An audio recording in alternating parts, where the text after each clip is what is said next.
All right, get ready to dig in because today we're diving deep into a topic that blends history and mythology and maybe even a touch of science fiction.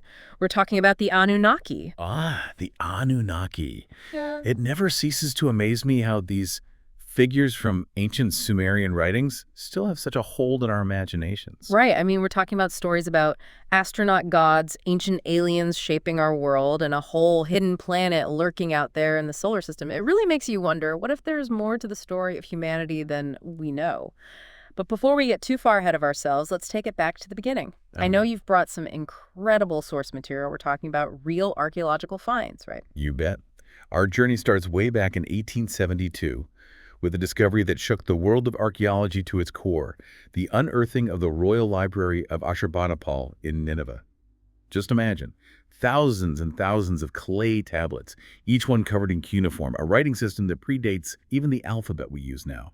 It's like finding a lost library from a civilization we're still trying to understand. What kind of stories did these tablets tell? Well, among these amazing discoveries were pieces of what's considered one of the oldest works of literature ever found, the Epic of Gilgamesh. This epic poem from around 2100 BC tells the story of King Gilgamesh and his search for immortality. A quest for immortality. Sounds a little familiar, doesn't it? Right? It's amazing the Epic of Gilgamesh actually predates the Bible by centuries, but it grapples with some of the same big questions, life, death, the meaning of it all. But for us, the most interesting part is the mention of these beings, these deities, called the Anunnaki. Okay, so we've got ancient Sumerians, this epic poem, and now these mysterious Anunnaki. Tell me more. Who were they? Think of them like the top tier, the A-list of the Sumerian pantheon.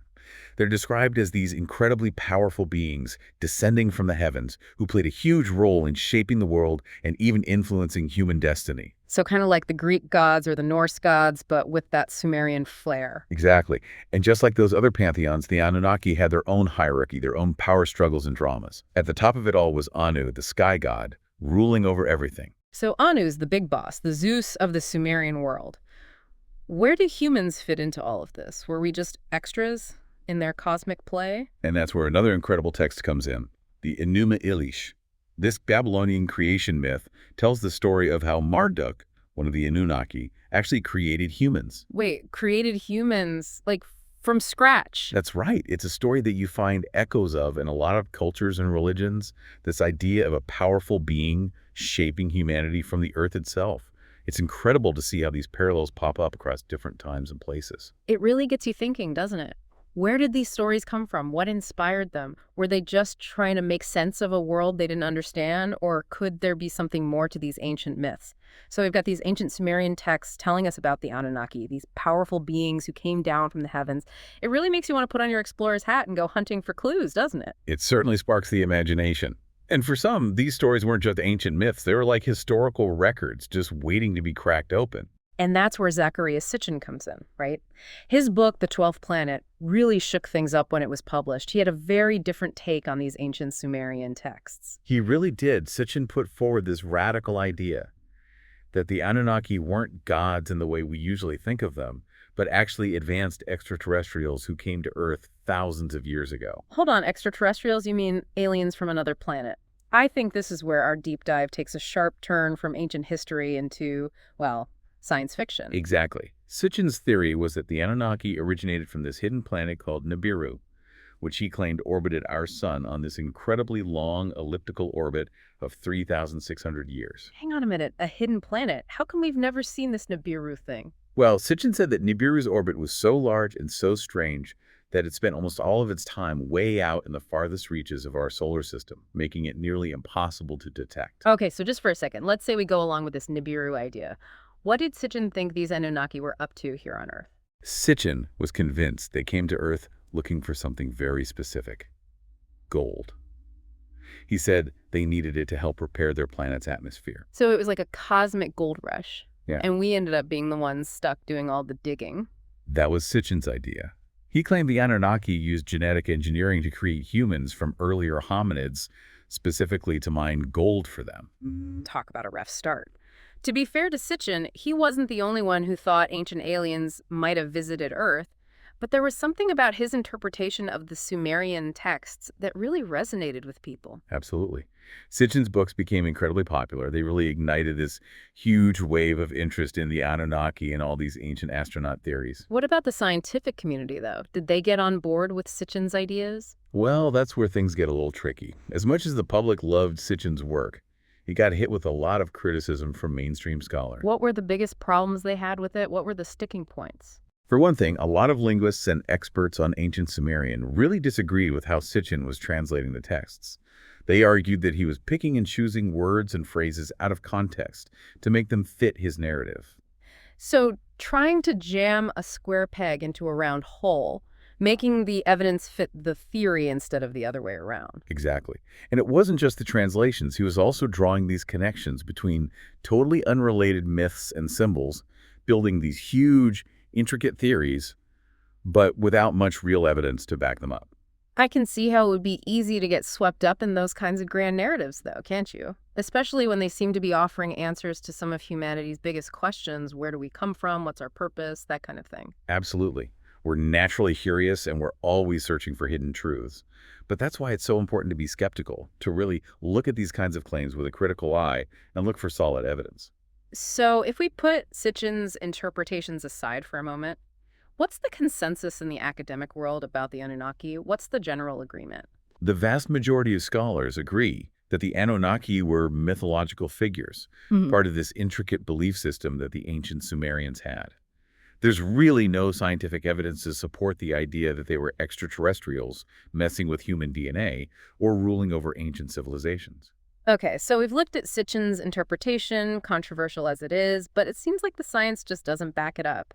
But this is where our deep dive takes another really interesting turn, don't you think? It really does. Sitchin's interpretations might not have held up, but this whole idea of a hidden planet hiding out in the outer solar system, well, it's made a comeback in a very unexpected way. You got it.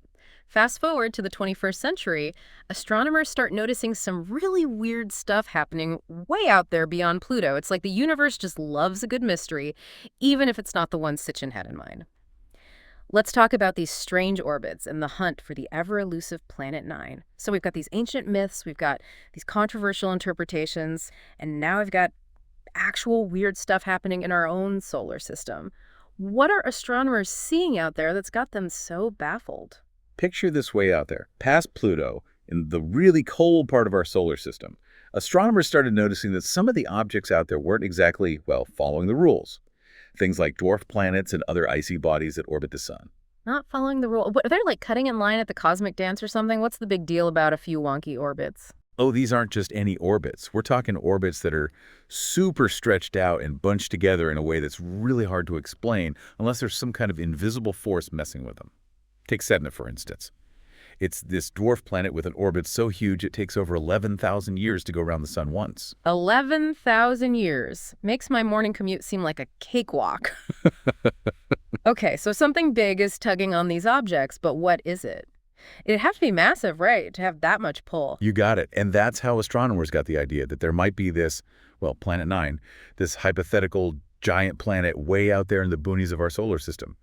Think 5, maybe even 10 times the mass of Earth, shrouded in darkness. Whoa, a planet that big hiding in our backyard. It's like finding out your house has a secret room you never knew about. But if it's that big, how haven't we actually seen it yet? It all boils down to distance and how bright or dim something is.